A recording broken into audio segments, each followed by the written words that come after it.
show you a little bit of what I got going on. That's the fishing spot. It's got some wild trout, rainbow trout, and some other type of fishes in there. Some strawberries and blackberry bushes, raspberry bushes, grapes. Got those planted. Been working on this property for like, I think this year 4 now, and very thankful. It was nothing but dense forest, and I've done a bunch of logging and built a tiny house, and just been trying to prepare for what's next. That mark of the beast, right? That's something that's written, that's supposed to happen, and it seems like we getting closer and closer to where you're not gonna be able to buy or sell. So that's you can't really see that because they dormant right now. Those are, it's like 6 grapes right there sticking up. They still alive. See that little thing coming up? And I think I got like, I don't know how many blueberries. That's a blueberry bush right there. 2, another one, another one. I think that was 4 or 5. There's another one right here I just passed up. These are grapes. Hopefully they produce something this year, maybe 1 or 2 grapes. They usually take like 7 years to start paying dividends or mature. So it's the beginning of the vineyard. Right here, Creekside. How many is that? 1, 2, 3, 4, 5 grapes right here. And then these are some raspberries out front. I have another raspberry patch. I planted these strawberries last year. It's like 40 of them right here. Let's see. Right there.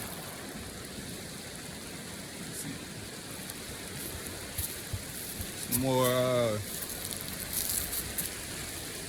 blueberries. Here's the raspberry patch right here. Let's see. Can't really see nothing because everything's dormant. I'm gonna have to come and weed it out. It's starting to come though. The raspberries, it's about to, they button. You see that? This whole little patch would be nothing but raspberries. And then the blackberries right here.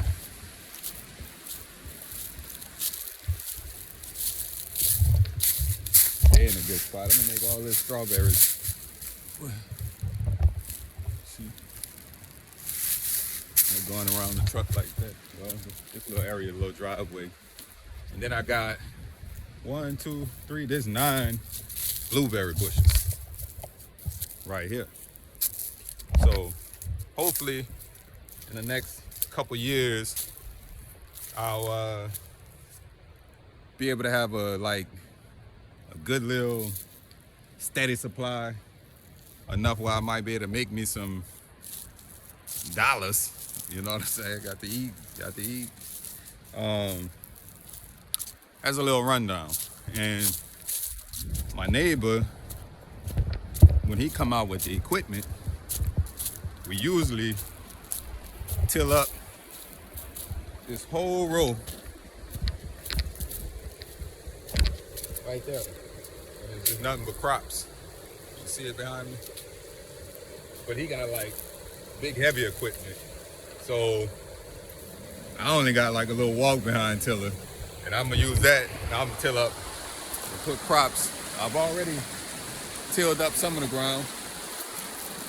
In the next couple weeks, I'm gonna come and add probably like 50 more strawberries right here.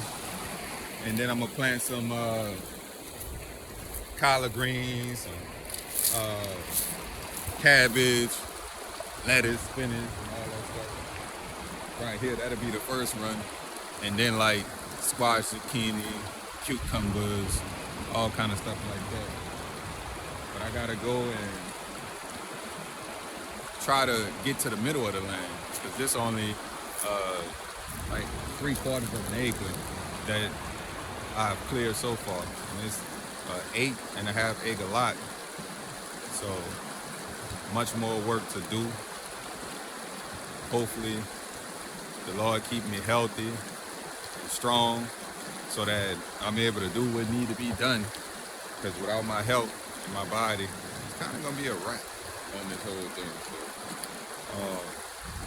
try to thank God for being able-bodied as much as I can, because I need an able body. You do too. You need to like kind of really get your mindset on starting you some type of garden, because take some time to figure all this stuff out, and it's written you ain't gonna be able to buy or sell. And then why would you want to be dependent on your enemies?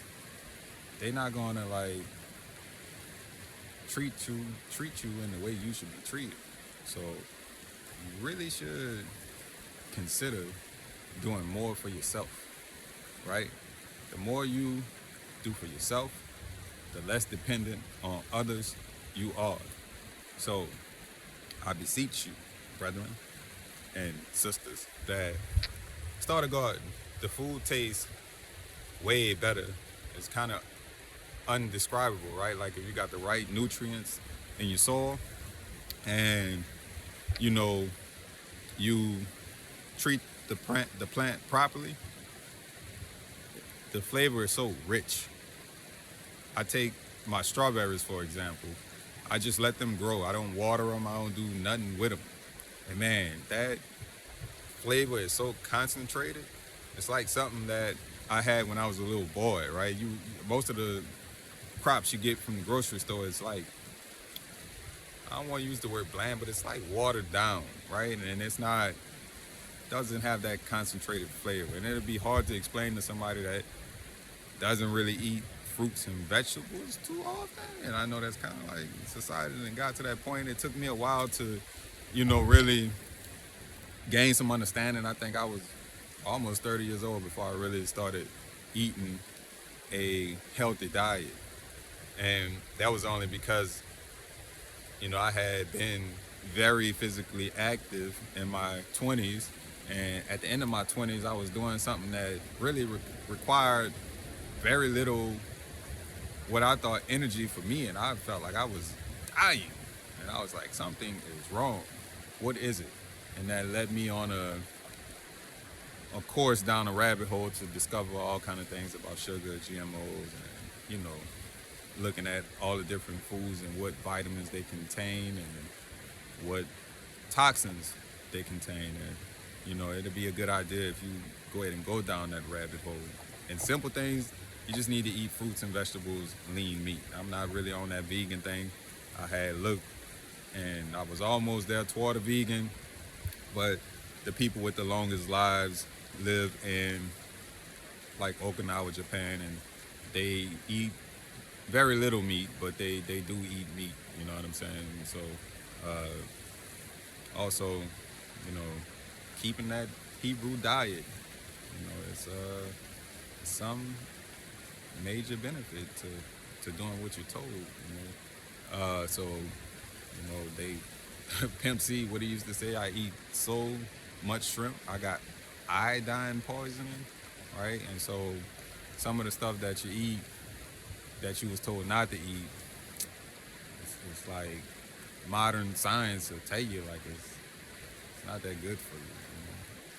Nevertheless, though, a bag of chips, a Snicker bar, and all the rest of the crap we eat that's not included in the Hebrew diet or considered unclean is very unclean. Maybe it's even more unclean than some of the different swine, right? Arsenic, I think, is worse than swine, right? And so a lot of the different things that these people making in their factories, putting plastic in it, and sawdust, and all kind of nonsense. Anyway, that was a tour of what I got going on. Here go the little house. I'll show you the house. I don't got the power. No, it's locked up. I ain't gonna open it up. But here go the outside of it. the 2-story, 8 by 20. It's sufficient for 2 adults, 2 children. Probably even, worst case scenario, even fit more than that actually. But all you need is somewhere to get up out the rain. You really want to be out here in nature, enjoying the fresh air. So peace, grace, mercy, patience, courage, and blessings be multiplied onto you.